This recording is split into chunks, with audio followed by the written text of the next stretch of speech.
Welcome to Modern Gurukula. Today we will discuss some important question of biology. So let's. The first question is the chlorophyll in photosynthesis is used for option are absorbing light, breaking down water molecule, no function, reduction of CO2. See, इस question का answer करने के लिए आपको सबसे पहले दो term समझना है कि what is photosynthesis and what is chlorophyll. तो ध्यान से समझिए. फोटोसिंथेसिस आपकी एक प्रोसेस होती है जिसके थ्रू प्लांट्स अपना क्या करते हैं, फूड प्रिपेयर करते हैं. ठीक है, तो प्लांट अपना फूड प्रिपेयर करेंगे आपका किसके थ्रू, फोटोसिंथेसिस की प्रोसेस के थ्रू. तो क्लोरोफिल उसमें आपका एक पिगमेंट होता है. अब देखिए यहाँ पे डायग्राम के थ्रू समझिए. ये आपका जो पत्ती दिख रही है ना, लीव्स का रंग आपका हरा दिखता है बिकॉज उसमें आपका क्या प्रेजेंट होता है, क्लोरोफिल. तो अभी कैसे फंक्शन करता है देखिए. जैसे ही सनलाइट आपकी इस पर स्ट्राइक करेगी तो ये क्या करेगा, आपका सनलाइट को इसको कैप्चर करेगा और लास्ट में आपका किस में इसको ब्रेक डाउन कर देगा, ग्लूकोज में और ऑक्सीजन में. तो करता क्या है देखो, क्लोरोफिल आपका हमारे एटमॉस्फेयर में सबसे ज़्यादा क्या क्या हमारे एटमॉस्फेयर में ये गैसेस प्रेजेंट होती हैं, आपको पता हो अगर तो वहाँ से CO2 गैस को क्या करेगा, लेगा और क्या रिलीज करेगा, आपका कौन सा गैस रिलीज करेगा, O2. जैसे आपको पता हो हम लोग क्या करते हैं, O2 गैस लेते हैं और CO2 गैस क्या करते हैं, रिलीज करते हैं. और प्लांट इसका जस्ट अपोजिट करते हैं. प्लांट क्या करते हैं, CO2 गैस को लेते हैं और कौन सी गैस आपकी रिलीज करते हैं, O2 गैस रिलीज करते हैं. ठीक है, और फाइनली किस में कन्वर्ट कर देगा, आपका ग्लूकोज में और ऑक्सीजन में. तो ऑप्शन चेक करते हैं. पहला ऑप्शन आपका दे रखा है एब्जॉर्बिंग लाइट, ये बिल्कुल करेक्ट है. आप देखिए क्या कर रहा है, क्लोरोफिल आपका सनलाइट से क्या कर रहा है, लाइट को क्या कर रहा है, एब्जॉर्ब कर रहा है. ठीक है. सेकेंड ऑप्शन दे रखा है ब्रेकिंग डाउन वाटर मॉलिक्यूल, नहीं, वाटर मॉलिक्यूल को तो ये क्या कर रहा है, आपका ले रहा है. ठीक है. थर्ड ऑप्शन आपको दे रखा है नो फंक्शन, नहीं, तो बिल्कुल गलत है. लास्ट ऑप्शन दे रखा है reduction of CO2. Reduction of CO2 नहीं होता, रिडक्शन ऑफ कौन सी गैस रिड्यूस करता है, O2 गैस. तो करेक्ट आंसर इसका क्या होगा, absorbing light. Protein after digestion are converted into, कह रहा है कि प्रोटीन डाइजेशन के बाद किस में कन्वर्ट हो जाता है. फर्स्ट ऑप्शन है आपका कार्बोहाइड्रेट, नेक्स्ट है small globules, next amino acid and next last one is starch. इसका करेक्ट आंसर है आपका अमीनो एसिड. अगर आपको पता हो तो protein are the building block of amino acid. इसका मतलब क्या है, प्रोटीन आपके किससे मिलके बने होते हैं, अमीनो एसिड से. अब यहाँ पे डायग्राम में देखिए, अमीनो एसिड्स आपके दो टाइप के होते हैं. एक होता है आपका एसेंशियल और दूसरे होते हैं आपके नॉन एसेंशियल. एसेंशियल कौन से होते हैं, जो हमको डाइट के थ्रू लेने पड़ते हैं, हमारी बॉडी को रिक्वायरमेंट होती है, ये बॉडी में ऑटोमेटिकली सिंथेसाइज नहीं होते हैं, हमको इनको एज अ डाइट लेना पड़ता है. और नॉन एसेंशियल कौन से होते हैं, जो सिंथेसाइज हो जाते हैं. ठीक है. अब देखिए एग्जाम में ये क्वेश्चन भी आपको दे देते हैं, चार ऑप्शन आपको गिवन होंगे एंड आपको पूछ दिया जाएगा कि बताइए इसमें से कौन सा एसेंशियल है और कौन सा नॉन एसेंशियल है. तो आपको एसेंशियल याद करने के लिए एक ट्रिक है. देखिए ट्रिक आपकी क्या है, my tall vegan friend is watering kale leaves. ये आपको ट्रिक याद रखनी है किसके लिए, all the essential amino acids के लिए. माई से आप लोग देख लीजिए क्या है, मिथाइनिन. टॉल से क्या है, थ्रियोनिन. यहाँ से आप लोग सारे देख लेंगे. बस ट्रिक आपको क्या याद करनी है, my tall vegan friend is watering kale leaves. ठीक है. कैले का मतलब है आपका लाइसिन, लीव्स का मतलब है ल्यूसिन, वाटरिंग का मतलब है ट्रिप्टोफैन, इस का मतलब है आइसोल्यूसिन, फ्रेंड का मतलब है फिनाइलिन, वेगन का मतलब है वेलाइन. और रेस्ट जो भी आपके अमीनो एसिड्स होंगे वो किस में आ जाएंगे, आपके नॉन एसेंशियल में. तो यहाँ पे इसका करेक्ट आंसर आपका क्या हो जाएगा, amino acids. Carbohydrate in the plant are store in the form of, पूछ रहा है आपसे जो कार्बोहाइड्रेट है ये प्लांट में किस फॉर्म में स्टोर होता है. फर्स्ट ऑप्शन है glycogen, next starch, next glucose and last one is maltose. तो यहाँ पे इसका करेक्ट आंसर आपका है स्टार्च. अब हम कार्बोहाइड्रेट के बारे में देख लेते हैं थोड़ा सा. कार्बोहाइड्रेट आपके दो टाइप के होते हैं, एक first one is simple, next one is complex. Simple का मतलब है जिसमें कम यूनिट होंगी, कॉम्प्लेक्स वर्ड से आपको क्लियर हो रहा होगा, यानी कि बहुत सारी यूनिट इसमें आपस में मिलके बनती हैं. सिंपल आपकी दो तरह से कैटेगरी होता है, first one is monosaccharide and second one is disaccharide. Mono, यहाँ पे टर्म को समझिए, मोनो का मतलब क्या होता है, सिंगल, यानी कि यहाँ पे कितनी शुगर होगी आपकी, वन शुगर. डाई का मतलब क्या होता है, जहाँ पे दो शुगर है. ठीक है. और कॉम्प्लेक्स का मतलब ऑब्वियसली मैनी शुगर्स. अब एग्जाम्पल भी वेरी इंपॉर्टेंट एग्जाम के लिए, मोनोसेकेराइड के एग्जाम्पल देखिए कौन कौन सा है, ग्लूकोज, फ्रक्टोज और नेक्स्ट वन कौन सा है आपका, गलेक्टोज. और डाइसेकेराइड के देखिए कौन कौन से हैं, माल्टोज, सुक्रोज और नेक्स्ट वन कौन सा है आपका, लेक्टोज. और कॉम्प्लेक्स के कौन से हैं आपके, स्टार्च, ग्लाइकोजन एंड फाइबर। ठीक है, अब आप यहाँ ऑप्शन में चेक करिए, थर्ड ऑप्शन आपको दे रखा है ग्लूकोज, यानी कि ग्लूकोज तो आपका क्या है, एक मोनोसेकेराइड है। माल्टोज को देखिए ध्यान से, माल्टोज भी आपका क्या है, एक डाइसेकेराइड है। और ग्लाइकोजन आपको देखिए यहाँ पे क्या है, ग्लाइकोजन आपका पॉलीसेकेराइड यानी कि कॉम्प्लेक्स कार्बोहाइड्रेट है। तो करेक्ट आंसर आपका क्या होगा यहाँ पे, starch. Next, main site of photosynthesis is, अभी हमने पीछे फोटोसिंथेसिस की प्रोसेस पूछी पढ़ी, अब यहाँ पे पूछ रहा है आपसे कि मेन साइट बताइए जहाँ पे आपका फोटोसिंथेसिस होता है। First one is leave, next stem, next chloroplast and last one is guard cell.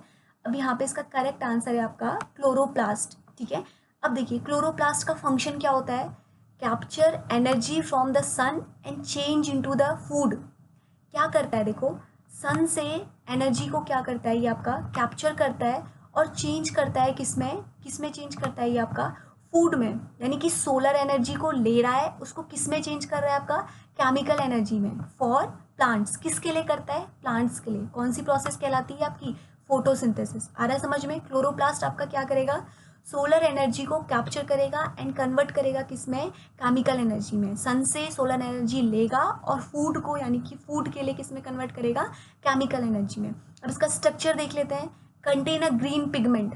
पीछे क्वेश्चन में हमने डिस्कस किया था, पिगमेंट आपका यहाँ पे आ गया, क्या है ये, क्लोरोफिल। कौन सा पिगमेंट प्रेजेंट होता है, chlorophyll.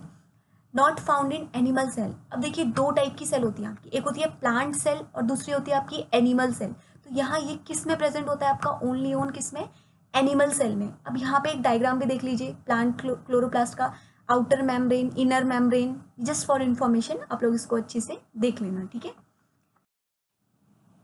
The small pores present in leaf surface are called. अब कह रहा है आपसे, यहाँ पे ध्यान से देखिए इस वाले डायग्राम को, ये आपको लीव्स दिख रही है, लीव्स के उसमें आपके पोर्स होते हैं present on the both surface of leaf. Surface की दोनों साइड्स पे आपके क्या होते हैं, पोर्स होते हैं। पोर्स क्या करते हैं, आपका गैस एक्सचेंज में हेल्प करते हैं। ठीक है, तो अब आपसे क्वेश्चन पूछ दिया है कि स्मॉल पोर्स जो है आपके प्रेजेंट होंगे लीफ में, उसको हम क्या बोलते हैं, ये आपसे पूछ दिया टर्म। ठीक है, तो यहाँ पे ऑप्शन दे रखे हैं आपको, स्टोमेटा, नेक्स्ट ऑप्शन है chlorophyll, guard cell, none of this. इसका करेक्ट आंसर अगर आप लोग देखेंगे तो क्या होता है, स्टोमेटा। देखिए यहाँ पे डायग्राम से आपको क्लियर हो रहा होगा, तो इसका करेक्ट आंसर क्या है आपका, स्टोमेटा। क्लोरोफिल अभी हमने पीछे पढ़ा था, क्लोरोफिल आपका क्या होता है, एक पिगमेंट होता है। ठीक है, नन ऑफ दिस तो करेक्ट है, इनकरेक्ट है। और गार्ड सेल, ये देखिए यहाँ पे दिख रही है आपको, ये गार्ड सेल्स इमेज में दिख रहा है आपको, एपिडर्मल सेल, ये सब आपका बीच में आपका न्यूक्लियस होगा, यहाँ पे आपका क्लोरोफिल प्रेजेंट है। ये आपका डायग्राम से यहाँ पे क्लियर हो गया होगा। इसका करेक्ट आंसर आपका क्या है, stomata. Photosynthesis is a catabolic process, parabolic process, amphibolic process and photochemical process. अब आप यहाँ पे ध्यान से समझिए, फोटोसिंथेसिस का प्रोसेस, फोटोसिंथेसिस की प्रोसेस का क्या यूज है, इसके थ्रू प्लांट क्या करते हैं, अपना फूड प्रिपेयर करते हैं। सी होता क्या है, CO2 हमारे एटमॉस्फेयर में डिफरेंट डिफरेंट गैसेज होती हैं, तो ये करते क्या है, जब सनलाइट, जैसे ही सनलाइट आपकी प्रेजेंट एक्सट्रैक्ट करेगी किस पे, क्लोरोफिल पे। क्लोरोफिल आपका कहाँ पे होगा, प्लांट्स की लीव में प्रेजेंट होगा। तो होता क्या है, CO2 और H2O को ये एटमॉस्फेयर से लेते हैं और किस में कन्वर्ट करते हैं, आपका क्या एज अ बाई प्रोडक्ट मिलेगा आपको, शुगर और ऑक्सीजन। तो ये प्रोसेस आपकी कौन सी कहलाती है, आपकी photochemical process. The correct answer is photochemical process. Opening and closing of pore is a function performed by stomata, chlorophyll, chloroplast and guard cell. The correct answer here is guard cell. See, यहाँ पे मैंने दोनों का difference आपको दे दिया है कि what is stomata and what is guard cell. Stomata, जैसे कि मैंने पहले भी बताया आपको, स्टोमेटा आपके क्या होते हैं, पोर्स होते हैं। स्टोमेटा में आपके क्या होते हैं, पोर्स, जो किस चीज में हेल्प करते हैं, आपका गैस एक्सचेंज में। कहाँ पे, प्लांट्स में। सेम इसी तरीके से गार्ड सेल क्या होती है आपकी, guard cell are the cell that are surrounded stomata and regulate the opening and closing of stomata.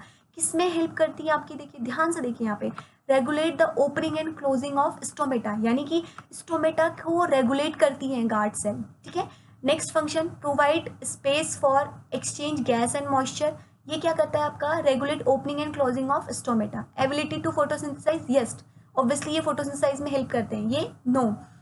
Next आप लोग देख लेना है डिफरेंस, और लास्ट आपका इसमें इंपॉर्टेंस जो है ये आप लोग रीड कर लेना। ठीक है, तो यहाँ पे करेक्ट आंसर आपका क्या है, guard cell. For more information you can read this. Okay, which element is used in the synthesis of protein। अब आपसे पूछ रहा है कि प्रोटीन सिंथेसिस के लिए इसमें से कौन सा एलिमेंट आपका यूज होता है। तो सबसे पहले ये समझते हैं हम कि ये सिंथेसिस ऑफ प्रोटीन क्या है। ठीक है, अब देखिए सबसे पहले डीएनए आपकी बॉडी में प्रेजेंट होता है। तो डीएनए की मल्टीपल कॉपीज बनना, यहाँ पे ध्यान से देखिए इस डायग्राम में डीएनए आपका डबल हेलिकल स्ट्रक्चर है। यहाँ पे देखिए इस तरीके से डीएनए आपका क्या होता है, डबल हेलिकल स्ट्रक्चर होता है। तो डीएनए के एक हेलिकल से यहाँ से मल्टीपल कॉपीज बनेंगी, यहाँ से दूसरे हेलिकल से भी आपकी क्या बनेंगी, मल्टीपल कॉपीज। तो मल्टीपल कॉपीज बनना ये इटसेल्फ बनती है, इसको हम क्या बोलते हैं, आपका रेप्लिकेशन। ठीक है, रेप्लिकेशन आपका क्या कहलाता है, डीएनए का मल्टीपल कॉपीज बना। तो डीएनए से आपका आरएनए बनना ये क्या कहलाता है, आपका ट्रांसक्रिप्शन। और आरएनए से प्रोटीन बनना ये क्या कहलाता है, आपका ट्रांसलेशन। ठीक है, तो अब आपसे क्वेश्चन पूछा है ट्रांसलेशन को ही हम, जब आरएनए से आपका प्रोटीन बनता है तो इसको हम, इस प्रोसेस को हम बोलते हैं ट्रांसलेशन। इसी को हम क्या भी बोलते हैं, आपका प्रोटीन सिंथेसिस। अब आपसे क्वेश्चन कहाँ से पूछा है कि सिंथेसिस ऑफ प्रोटीन के लिए कौन सा एलिमेंट रिस्पॉन्सिबल होता है। तो इसका करेक्ट आंसर आपका क्या होगा, नाइट्रोजन। ठीक है, यहाँ पे ध्यान से देखिए आप लोग, ये रेप्लिकेशन दिख रहा है आपको, कॉपीज बनना इटसेल्फ डीएनए, डीएनए से आरएनए बनना ट्रांसक्रिप्शन, आरएनए से प्रोटीन बनना आपका क्या होता है, ट्रांसलेशन। ट्रांसलेशन को ही हम अल्टरनेटिव क्या भी बोलते हैं, प्रोटीन सिंथेसिस। तो इसमें कौन सा एलिमेंट आपका यूज होगा, नाइट्रोजन, बिकॉज हाइड्रोजन आपकी गैस है, बहुत ही लाइट गैस है। ऑक्सीजन हम कंज्यूम करते हैं, CO2 हम क्या करते हैं, रिलीज करते हैं। तो ऑब्वियसली करेक्ट आंसर इसका क्या होगा, nitrogen. Temporary figure like extension on amoeba are called. अब यहाँ पे ध्यान से देखिए, अमीबा का डायग्राम मैंने आपके सामने दिया है, मैंने लेबलिंग भी कर दी है, ABCD कौन सा क्या है, किसको क्या बोलते हैं। फॉर मोर इन्फॉर्मेशन आप इसको रीड कर लेना। यहाँ पे देखिए ऑप्शन देखते हैं हम। सबसे पहला ऑप्शन आपको दे रखा है सेल मेम्ब्रेन, नेक्स्ट ऑप्शन आपको दे रखा है cell wall, pseudopodia and cytoplasm.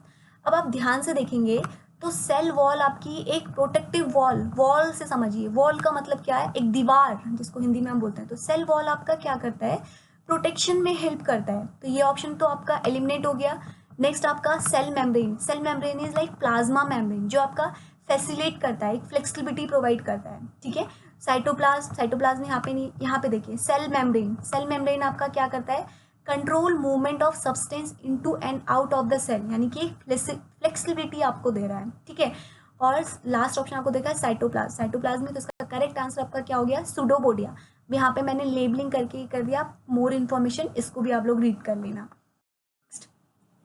Very important question, bile juice is secreted by, the first one is stomach, next is pancreas, small intestine and last one is liver. अब यहाँ पे ध्यान से देखिए, बाइल जूस आपका सीक्रेट करता है कहाँ से, लीवर से। तो यहाँ पे आपको दिख रहा है ये लीवर, यहाँ पे देखिए डायग्राम में ध्यान से कॉमन बाइल डक्ट प्रेजेंट होते हैं, यहाँ पे आपको पेनक्रियाज दिख रहे होगे। तो इसका करेक्ट आंसर आपका क्या हो जाएगा, यहाँ पे लीवर। तो बाइल जूस कहाँ से सीक्रेट होता है, आपका लीवर से। Next, which of these juices is secreted by pancreas. Last diagram में हमने देखा था पेनक्रियाज, हमने देखा था वहाँ पे। तो यहाँ पे आपसे क्वेश्चन पूछ रहा है कि कौन सी इनमें से जूस आपकी जो है वो पेनक्रियाज सीक्रेट करती हैं। तो इसका करेक्ट आंसर आपका क्या है, बोथ 1 और 2, यानी कि कौन कौन से आपके ट्रिप्सिन और दूसरा कौन सा आपका पेप्सिन। अब यहाँ पे हम लोग एक बार डायग्राम में ध्यान से देख लेते हैं। ये देखिए, ये मुंह से आपकी जुड़ी हुई जो ये नली है, इसको हिंदी में हम बोलेंगे एक नली की तरह, ये क्या, इसको हम क्या बोलते हैं, आपका ईसोफेगस के यहाँ पे आपका जस्ट क्या है, देखो लीवर के नीचे आपका क्या आ जाता है, स्टोमच का काम क्या होता है, पूरे उसमें एसिडिटी प्रोवाइड करना। हमारे जो भी खाना होता है, आपको अगर पता हो तो वो एसिडिक इन्वायरमेंट में, बिकॉज देखिए जो एसिड होता है ना, एसिड जितने भी खट्टे फल या एसिड होता है वो लॉन्ग टाइम तक वो रिजर्व रह सकता है। तो इसीलिए स्टोमच का काम क्या होता है, यहाँ पे सारे इसको किस में कन्वर्ट कर देना है, एक एसिडिक इन्वायरमेंट में। यहाँ पे है देखिए आपका पेनक्रियाज। तो आपसे क्वेश्चन क्या पूछा गया है कि पेनक्रियाज कौन से जूस को सीक्रेट करता है। तो कौन कौन से जूस को सीक्रेट करता है, ट्रिप्सिन एंड पेप्सिन। तो इसका करेक्ट आंसर क्या हो जाएगा, आपका बोथ 1 और 2। अभी हमने लास्ट क्वेश्चन में देखा था बाइल जूस आपका कौन सीक्रेट करता है, लीवर। तो लीवर ऑप्शन को हम ऐसे ही एलिमिनेट कर देंगे। तो करेक्ट आंसर क्या बच जाएगा, आपका बोथ 1 और 2। लाइपेज एक्ट ऑन, लाइपेज आपका एक एंजाइम है। देखिए जहां पर भी ये एज लिखा हुआ आ जाएगा ना, तो बस याद कर लेना, एज का मतलब आपके किससे रिलेटेड होंगे, ये एंजाइम। तो एंजाइम का काम हमेशा क्या होता है, ब्रेक डाउन करने का। अब ऑप्शन दे रखे हैं इसके थ्रू, अब ऑप्शन देखते हैं हम। फर्स्ट ऑप्शन दे रखा है अमीनो एसिड्स। अमीनो एसिड्स के बारे में अभी हमने पीछे क्वेश्चन किया था, तो उसमें हमने देखा था amino acids are the building block of protein. तो अमीनो एसिड हमारा कट हो गया। नेक्स्ट ऑप्शन है आपका फैट, अगला है आपका कार्बोहाइड्रेट एंड लास्ट है ऑल ऑफ दीज। जब जब भी क्वेश्चन करते हैं तो एलिमिनेशन का ट्रिक लगाइए। एलिमिनेशन से हम इस क्वेश्चन को इजीली टैकल कर सकते हैं। देखिए कैसे, अमीनो एसिड्स पता चल गया, protein block of building block of proteins. Next third option आपको दे रखा है, तो अगर ये करेक्ट इनकरेक्ट हो गया तो ऑब्वियसली डी का ऑप्शन आपका क्या हो गया, इनकरेक्ट हो गया। अब दो ऑप्शन में आपको दिमाग लगाना है। कार्बोहाइड्रेट अभी हमने पीछे पढ़ा था, कार्बोहाइड्रेट इज अ शुगर, तो यहाँ पे हमसे पूछ रहा है लाइपेज, तो करेक्ट आंसर हम सीधे किस पे पहुंच जाएंगे, फैट पे। अब यहाँ पर हम लोग एक बार देख लेते हैं, lipase enzyme digest fatty substance. Lipase जहाँ पे भी मैंने आपको बोला एज एज लिखा हुआ आएगा, समझ जाना ये क्या है आपका एंजाइम। तो लाइपेज एंजाइम किसको डाइजेस्ट करता है, आपका फैटी सब्सटेंस को। और प्रोटीएज एंजाइम किसको डाइजेस्ट करता है, नाम से पता चल रहा है किसको डाइजेस्ट करेगा, प्रोटीन को। और कार्बोहाइड्रेज एंजाइम किसको डाइजेस्ट करेगा, नाम से क्लियर है, कार्बोहाइड्रेट को। क्लियर है, तो इसका करेक्ट आंसर क्या होगा, fat. Respiratory pigment in human body is. अब आपसे पूछा है कि ह्यूमन बॉडी का रेस्पिरेटरी पिगमेंट क्या है। फिर से हम लोग एलिमिनेशन ट्रिक लगाएंगे। First one is chlorophyll. Chlorophyll हमने देखा कहाँ पे प्रेजेंट होता है, प्लांट में, और यहाँ पे किसकी बात कर रहा है, ह्यूमन बॉडी की। तो फर्स्ट ऑप्शन आपका क्या हो जाएगा, इनकरेक्ट। नेक्स्ट वाटर, वाटर कोई आपका पिगमेंट नहीं है, तो ये ऑप्शन भी आपका क्या हो जाएगा, इनकरेक्ट। नेक्स्ट ऑप्शन, अब आपके पास दो ही ऑप्शन बचे हैं, ब्लड और हीमोग्लोबिन। अगर आपको पता हो, हीमोग्लोबिन आपका क्या है, एक पिगमेंट है जो किसमें प्रेजेंट होता है, आपका ब्लड में, तो करेक्ट आंसर इज हीमोग्लोबिन।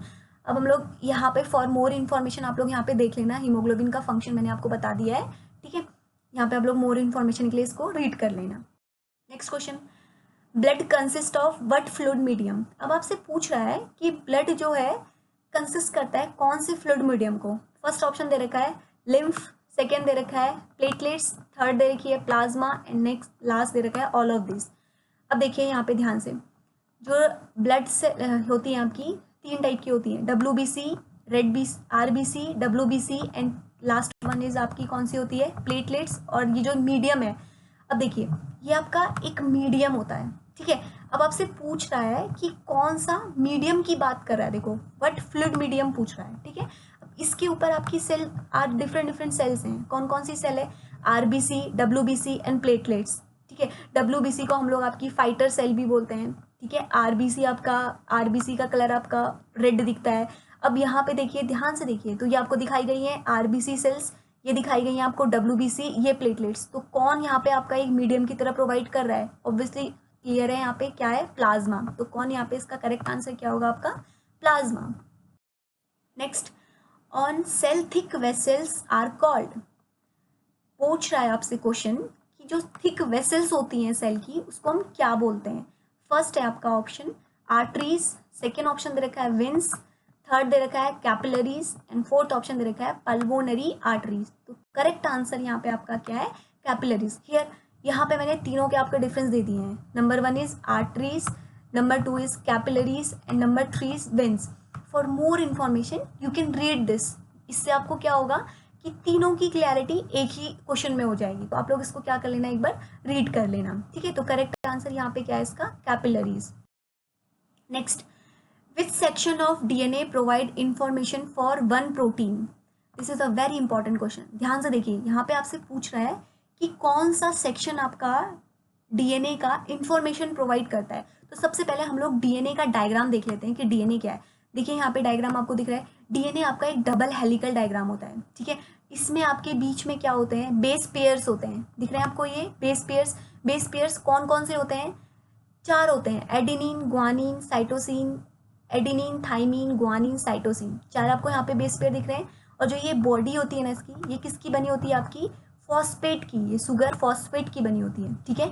अब क्वेश्चन आपसे पूछा है कि DNA का कौन सा सेक्शन आपका इंफॉर्मेशन बताता है। तो अब पहला ऑप्शन आपको दे रखा है न्यूक्लियस, न्यूक्लियस नहीं है, बिल्कुल इनकरेक्ट है। नेक्स्ट दे रखा है क्रोमोजोम्स आपको प्रेजेंट पता होंगे, क्रोमोजोम्स आपके प्रेजेंट होते हैं जो आपके क्या करते हैं, किस चीज़ में हेल्प करते हैं, ये आप मुझे कमेंट बॉक्स में इसका आंसर देंगे।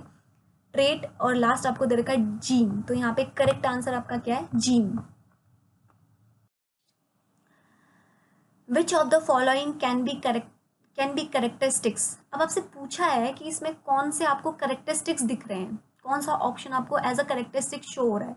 फर्स्ट दे रखा है plants can photosynthesize, second we have a 2 eyes, next mango tree in multicellular, last is all of this. इसका करेक्ट आंसर है आपका all of this, because all are the traits. देखिए ध्यान से, प्लांट्स इन फोटोसिंथेसिस, हाँ कुछ characteristic दिख रहा है, we have a 2 eyes, obviously characteristics.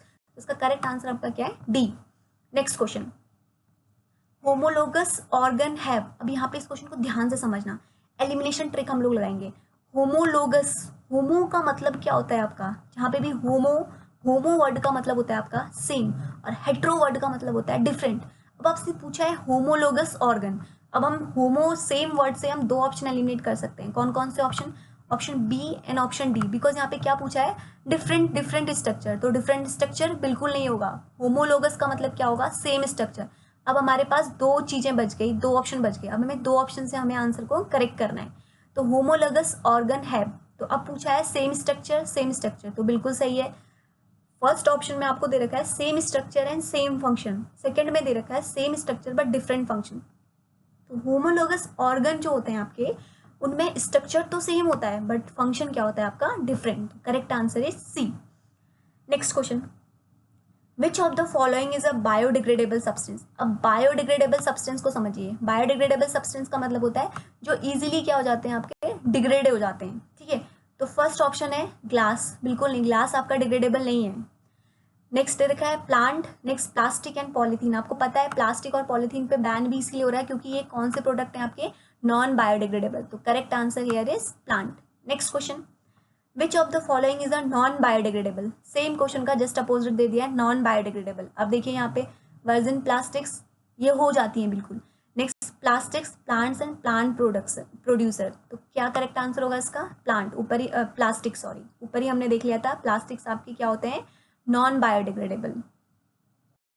Next question, the constituent which do not form ecosystem. पूछ रहा है कि कौन सी चीजें इसमें से इकोसिस्टम को फॉर्म नहीं करेगी। फर्स्ट दे रखा है बायोटिक कॉन्स्टिट्यूशन, अगर आपको पता हो तो बायोटिक कॉन्स्टिट्यूशन ऑब्वियसली करते हैं। Next plastic bag, next abiotic constitution and last all of this. The correct answer is plastic bag. Next question, the ecosystem, the functional unit of environment is nitrogen, carbon, oxygen, both 3 are gases, तो obviously correct answer is ecosystem. Next, which of the following is example of producer। producer आपको पता होंगे जो क्या करेंगे आपका? producer आपका क्या करेंगे? प्रोड्यूस करेंगे, ठीक है। तो ऑप्शन दे रखे हैं आपको plastic pen, plastic can, polythene. ये ऑब्वियसली आपको पता हो तो ये क्या है आपके? ये आपकी ह्यूमन मेड है, ये आपके प्रोड्यूसर नहीं है। तो प्रोड्यूसर हमेशा कौन होते हैं? Green plant. तो correct answer is green plant. Next question, which of the following is example of herbivorous. Herbivorous क्या होता है ये मुझे आप कमेंट बॉक्स में बताएंगे। Correct answer here is cow. Next, which of the following is and not example of abiotic factor. See, यहाँ पे मैंने दोनों को डिफरेंस कर दिया है, क्या बायोटिक फैक्टर होते हैं और कौन से आपके अबायोटिक फैक्टर होते हैं। अब हमसे एग्जाम क्वेश्चन में क्या पूछा है? Abiotic factor. तो एबायोटिक फैक्टर के एग्जाम्पल यहाँ पे देखिए, air, water, light, wind, soil, pH, ये सारे आपके किसके एग्जाम्पल हैं? एबायोटिक के। और बायोटिक में कौन सी चीजें आएंगी? Organism, composition. तो यहाँ पे इसका हमसे पूछा क्या है क्वेश्चन में? अबायोटिक। तो करेक्ट आंसर यहाँ पे क्या होगा आपका? Plants. Next, dash is not a biodegradable pollutant. पूछ रहा है आपसे कि कौन सा इसमें से आपका नॉट बायोडिग्रेडेबल पॉल्यूटेंट है। तो इसका नॉट अ बायोडिग्रेडेबल पॉल्यूटेंट। तो correct answer is DDT. Here मैंने दोनों में डिफरेंस आपके सामने कर दिया है, आप लोग फॉर मोर इन्फॉर्मेशन इसको एक बार रीड कर लेना। Next question, which of the following is a terrestrial ecosystem. आपसे पूछ रहा है कि कौन सा इसमें से टेरेस्ट्रियल इकोसिस्टम है। First one is a natural forest, next is a lake, a pound and aquarium. अब देखिए सबसे पहले समझिए कि इकोसिस्टम आपका 2 टाइप का होता है। एक होता है आपका नेचुरल इकोसिस्टम और दूसरा होता है आपका आर्टिफिशियल इकोसिस्टम। नेचुरल वर्ड से क्लियर है जो नेचर के थ्रू हमें मिल रहा है, और आर्टिफिशियल जो हम क्रिएट कर रहे हैं। नेचुरल इकोसिस्टम में आपके 2 टाइप के इकोसिस्टम आते हैं। फर्स्ट वन इज एक्वेटिक और दूसरा आता है आपका टेरेस्ट्रियल इकोसिस्टम। एक्वेटिक इकोसिस्टम में एक्वा, एक्वा का मतलब क्या होता है आपका? वाटर। तो यानी कि ये इकोसिस्टम किससे रिलेटेड होगा आपका? वाटर से रिलेटेड। तो एक्वाटिक में आपका फर्दर किस में क्लासीफाई होता है, फ्रेश वाटर, दूसरा आपका किस में होता है, मैराइन में। यहाँ पे एग्जाम्पल आप लोग देखना, फ्रेश वाटर में आपका लेंटिक, लेंटिक में आपके पॉन्ड्स और लेक आएंगे, ये सारे आपके एग्जाम्पल से आप लोग चेक कर लेना। टेरेस्ट्रियल इकोसिस्टम के अंदर कौन से आते हैं, ग्रासलैंड, डेजर्ट और फॉरेस्ट। तो हमसे क्या पूछा है क्वेश्चन में, terrestrial ecosystem. The correct answer is terrestrial ecosystem a natural forest. दिख रहा है आपको, नेचुरल है, आर्टिफिशियल नहीं है। अगर आप एक्वेरियम, एक्वेरियम कौन सा होता है आपका, आर्टिफिशियल। लेक भी कुछ आर्टिफिशियल होती हैं, कुछ नेचुरल भी होती हैं, ठीक है। पॉन्ड्स, पॉन्ड्स भी कुछ सेम इसी तरीके से है। पॉन्ड्स आपका किसके अंदर आएगा, आपका एक्वेटिक इकोसिस्टम में आएगा। तो करेक्ट आंसर यहाँ पे क्या होगा आपका, natural forest. Next question, dash is an omnivorous animal. Omnivorous का मतलब क्या होता है, एक होते हैं हर्बीवोरस, यहाँ पे डायग्राम में देखिए, हर्बीवोरस, कार्निवोरस, और तीसरे कौन से होते हैं आपके, ओमनीवोरस। तो हर्बीवोरस कौन से होते हैं, जो किसको ईट करते हैं, सिर्फ दैट अ प्लांट और animal that eats plant only, जो सिर्फ किसको ईट करेंगे, प्लांट्स को। कार्निवोरस कौन से होते हैं, जो आपके किसको ईट करेंगे, सिर्फ एनिमल्स को। और ओमनीवोरस कौन से होते हैं, जो दोनों को ईट करते हैं। तो ह्यूमन किसका एग्जाम्पल है आपका, ओमनीवोरस का। The correct answer is omnivorous. Next, synthetic material chemical which deplete ozone layer.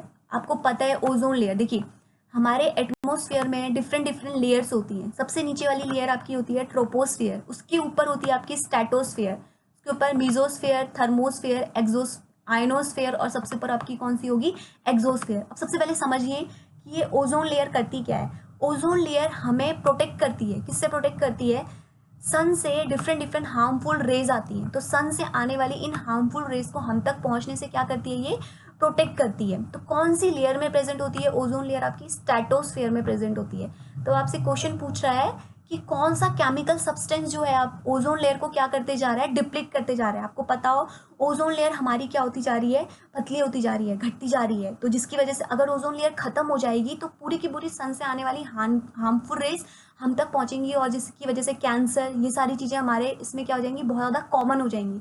तो आपको पता हो सबसे ज़्यादा ओजोन लेयर को जो डिप्लीट कर रही है वो कौन सी, आपकी क्लोरोफ्लोरोकार्बन, जो जितनी भी आपकी एसी, फ्रिज, रेफ्रिजरेटर, ये सारी चीज़ों से निकल रही है। CO2 आपके एटमोस्फेयर में होती है, CLF भी नहीं है। तो करेक्ट आंसर क्या है इसका, chlorofluorocarbon. Next question, what is coliform. Coliform क्या है आपसे पूछा है। कॉलीफॉर्म आपका एक ग्रुप ऑफ बैक्टीरिया होता है। तो करेक्ट आंसर इसका क्या है, ग्रुप ऑफ बैक्टीरिया। वायरसेस नहीं है, माइक्रो ऑर्गेनिज्म नहीं है, डिजीज नहीं है। तो करेक्ट आंसर क्या होगा इसका, group of bacteria. Next question, what is the name given for replacement of forest. क्या नाम इसमें से दिया गया है। रिप्लेसमेंट क्या होता है, देखो रिप्लेसमेंट क्या होता है आपका, किसी चीज को क्या कर देना, रिप्लेस कर देना एक जगह से। तो ऑब्वियसली फॉरेस्टेशन का मतलब फॉरेस्ट को डेवलप करना है, तो एफॉरेस्टेशन का मतलब क्या होगा, फॉरेस्ट को क्या कर देना, खत्म कर देना। तो करेक्ट आंसर इसका क्या होगा, A. Next question, why should we conserve forest and wildlife. हमें क्यों फॉरेस्ट और वाइल्ड लाइफ को कंजर्व करना चाहिए। ऑब्वियसली क्या मेंटेन करने के लिए, हमारे इकोसिस्टम को मेंटेन करने के लिए। Next, the two oviduct in a human female unit into a elastic bag like is known as। अब देखिए यहाँ पे ध्यान से, ये देखिए यहाँ पे आपको दिख रहा है ध्यान से। तो यहाँ पे ये दो आपके क्या दिख रहे हैं, ये elastic bags. First one is this side and first one is this side. तो यहाँ पे क्या बोल रहे हैं इस पार्ट को हम, यूटेरस। तो करेक्ट आंसर क्या होगा इसका, B, uterus. Next, which of the following disease is transmitted disease. Transmitted sexually. कौन सी डिजीज आपकी सेक्सुअली ट्रांसमिटेड होती है। The correct answer here is D. ये तीन मुझे आप बताएंगे, ये तीनों किससे ट्रांसमिटेड होती हैं कमेंट बॉक्स में। तो करेक्ट आंसर यहाँ पे क्या है आपका, D. Next question, which of the following is contraceptive. यहाँ पे आपको बताना है कि कौन सी आपकी एज अ कॉन्ट्रासेप्टिक है। ऑब्वियसली तीनों आपकी, दोनों आपकी क्या है, तीनों आपकी क्या है, कॉन्ट्रासेप्टिक। तो करेक्ट आंसर क्या होगा, all of these.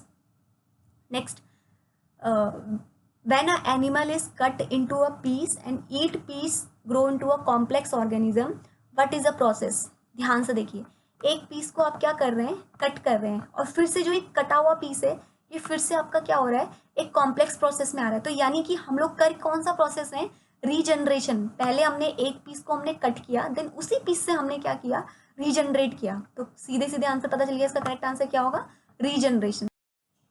Next, which is the portion on which grafting is done, it provide the roots. कहाँ पे करते हैं हम लोग? स्टॉक में। तो करेक्ट आंसर इसका क्या है आपका? Stock. Next question, when where does fertilization occur in human females? कहाँ पर होता है फर्टिलाइजेशन? इसका आंसर है नन ऑफ दिस। तो करेक्ट आंसर क्या है मुझे कमेंट बॉक्स में बताना। Next question, growing fetus derive nutrition from mother's blood through. Mother's से ब्लड में बच्चे को अगर आपको पता हो तो किसके थ्रू मिलता है? प्लेसेंटा। तो correct answer here is placenta. Next, what is the puberty age in human males? Human males में प्यूबर्टी की एज क्या होती है? Correct answer is 14 to 12 to 14। Next, fruits are from fruits कैसे बनते हैं आपके? Stigma, stigma, ovary, ovules. Correct answer here is ovary. Next question, IUCD is for. IUCD is for, आपसे पूछा है कि IUCD क्या है, तो मैंने यहाँ पे इसका फुल नेम लिख दिया है। फुल नेम आप लोग देख लीजिए, यहाँ पे फुल नेम लिखा गया है। इसका करेक्ट आंसर आपका क्या है? B, contraction. Next question, the formula of ozone is O3। Ozone का फॉर्मूला क्या होता है आपका? O3। O2 आपका क्या है? ऑक्सीजन। तो करेक्ट आंसर क्या है? O3।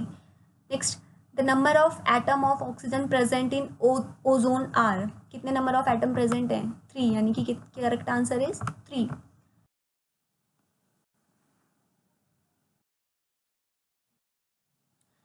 The barrier between the protoplasm and the outer environment in an animal cell is cell wall, plasma membrane, nuclear membrane, cytoplasm. The correct answer here is plasma membrane. And the last question is, which is the largest cell organelle present in the plant cell? Plant cell में कौन सा largest cell organelle होता है? The correct answer is nucleus. ये further information आप लोग ध्यान से देख लेना। न्यूक्लियस के अंदर देखो क्रोमेटिन प्रेजेंट होता है। क्रोमेटिन आपका ऐसे नॉर्मल फॉर्म में, कंडेंस्ड फॉर्म में प्रेजेंट होता है इस तरीके से। जब आपका रेप्लिकेशन के टाइम पे क्रोमेटिन से आपके किसके फॉर्मेशन होता है? आपका क्रोमोजोम का फॉर्मेशन होता है। कब होता है ये? जब आपके सेल डिवीजन का प्रोसेस होता है। सेल डिवीजन के प्रोसेस में क्या होता है? आपका सेल आपकी डिवाइड होती है। एवरी 24 आवर्स के बाद आपका क्या होता है? सेल डिवीजन का प्रोसेस स्टार्ट होता है। तो जब सेल डिवीजन का प्रोसेस स्टार्ट होता है तो वहाँ पे आपका क्रोमेटिन से क्या बनते हैं? आपका क्रोमोजोम्स। इस तरीके से कंडेंस फॉर्म में, तो धीरे धीरे ये आपका क्या होगा? इस तरीके से सेपरेट होते जाएगा। प्रोफेज में प्रोफेज डिफरेंट फेजेस होते हैं। सेल डिवीजन के आपका 2 फेज होता है। पहला फेज आपका होता है इंटरफेज और दूसरा फेज होता है आपका एम फेज। एम फेज में आपके आ जाएंगे प्रोफेज, मेटाफेज, एनाफेज और टीलोफेज। तो जब आपका पहला फेज है प्रोफेज में आपका क्रोमेटिन से क्या बनते हैं? आपके क्रोमोजोम्स का फॉर्मेशन होता है। ठीक है। न्यूक्लियर मेम्ब्रेन आपको दिखेगी, जो न्यूक्लियस को क्या करेगी? आपका प्रोटेक्ट करेगी। और यहाँ पे आपके छोटे छोटे पोर्स होते हैं जो हेल्प करेंगे आपका फेसिलेशन में। ठीक है। और ये न्यूक्लियस का डायग्राम आपको दे दिया है। तो इसका करेक्ट आंसर आपका क्या है? यहाँ पे न्यूक्लियस। क्लोरोप्लास्ट आपको पता है, क्लोरोप्लास्ट आपका प्लांट सेल में प्रेजेंट होता है। ये न्यूक्लियस भी आपका प्लांट सेल में होता है। Mitochondria power house of the cell. Mitochondria में सारी एनर्जी आपकी क्या होती है? स्टोर होती है। तो correct answer is nucleus. All the very best and best of luck.